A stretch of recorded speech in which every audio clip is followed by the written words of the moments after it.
Naghahanap ako sa fridge kung ano yung pwedeng iluto para sa almusal. Itong burger patty na nga yung napili ko. Tinimplahan ko pa din nga siya ng asin at konting paminta. Pati na rin nga garlic powder. Nilagay ko na nga yung pan dito sa may kalan kasi matagal-tagal din kasi itong uminit. Naglagay na rin nga ako ng mantika.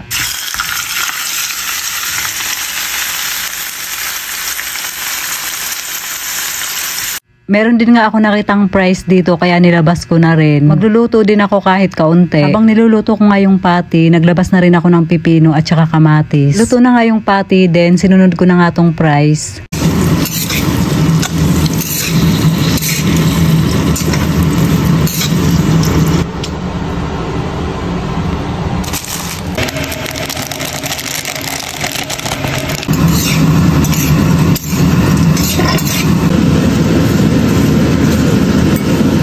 Buti na lang at may cheese powder dun sa may cabinet. Akala ko kasi ganyan na namin kakainin yan.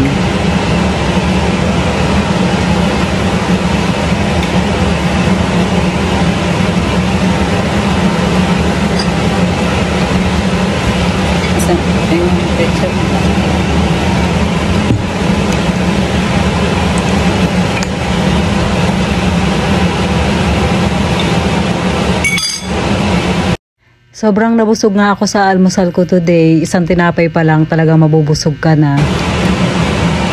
Sarap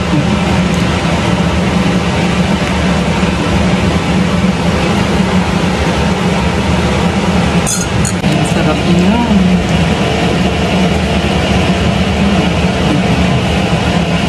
Tanghali na nga to kaya almusal at tanghalian na nga rin yung kinain ko. Pagkatapos nga naghugas nga ako ng plato, then nagwalis din ako sa sahig. After na nga no, nag-toothbrush na ako then kasi pagkatapos ko nga mag-toothbrush, babalik ako dun sa higaan kasi nga gusto kong mag-movie marathon ngayon. Charot. Sobrang dami nga ng tao sa labas kasi nga linggo ngayon. Nakadalawang horror movie nga yung napanood ko. Yung mga movie na pinanood ko minsan kapag nanonood ako sa TikTok, then may nakikita akong movie. Talagang sinusulat ko yung title niya kasi nga gusto ko siyang hanapin dito sa may YouTube or sa Netflix. Alas 5 naman ng hapon, nagluto nga kami ng pasta. Napakuluan na nga yung pasta, then ito naman beef yung ginisa. Italian style nga yung pagkakaluto dito sa pasta na to. Iniwalay lang talaga yung beef dito sa may sauce. Luto na nga yung beef, then ito na nga lang sauce yung inaantay namin. Pagkaluto nga ng sauce, nilagay naman yung pasta. Saka lang hinalo-halo. So ito na nga, luto na nga siya, tinapings lang yung beef dito sa may pasta. Kapag Filipino style kasi yung pagkakaluto, sinasama talaga yung ground beef dito sa may sauce. Then nilagyan pa nga siya ng ketchup. And ready to serve na nga to. Tinitingnan ko pa nga lang, parang ang sarap-sarap na talaga niya. Pagtikim ko nga sa kanya, ang sarap niya kasi yung beef kasi medyo toasted na yung pagkakaluto, kaya ang sarap niya. Sinamahan nga namin siya ng pita. Itatry ko nga to minsan sa bahay kapag magluto nga ako ng ganito. Napakadali lang naman din yan talaga lutuin. Sobrang nabusog nga ako sa kinain ko.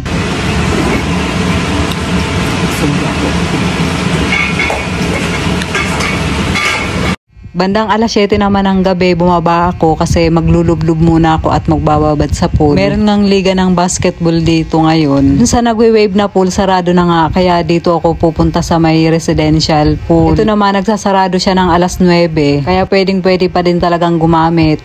May naabutan nga ako dito na yung mga ilan-ilan na mga naliligo. Dito nga ako sa may kabila kasi walang tao dito, kaya solong-solo ko talaga. Yung pwede nga gumamit dito sa mga ganitong pool, yung mga residente lang, at saka yung kung meron kang kakilala dito na resident, pwede ka nga dito. Isang oras din nga akong nagbaba dito kahit nga malamig, wala akong pakialam. Parang nasanay na rin nga ako kasi nga umahangin pa nga to. Dito nga sa Azure, every 7 minutes, yung airplane na papalabas ng bansa. Eksaktong dito nga siya dumadaan at napakababa siya kaya ang ganda niya tingnan. Wala lang, naikwento ko lang. Nagsawa na nga akong magbabad sa tubig kaya pupunta ako dito sa unahan. Tatambay na lang muna din ako. Bumili nga muna ako ng maiinom. Then naupo nga ako dito sa may pinaka-entrance ng Azure. Nakaka-relax talaga tong place na to dito. Bilog pa nga yung buwan nung napatingin ako sa taas. Alas 8:30 na nga to ng gabi and ang dami pa ngang nagro-roaming. Karamihan nga ng mga nakikita ko may mga dala silang aso. Alas 10 na rin nga ako bumalik ng unit. Halos natuyo na nga yung damit ko sa katawan ko. So yun na guys, hanggang dito lang po yung ating video for today. Maraming salamat sa panonood. Babush!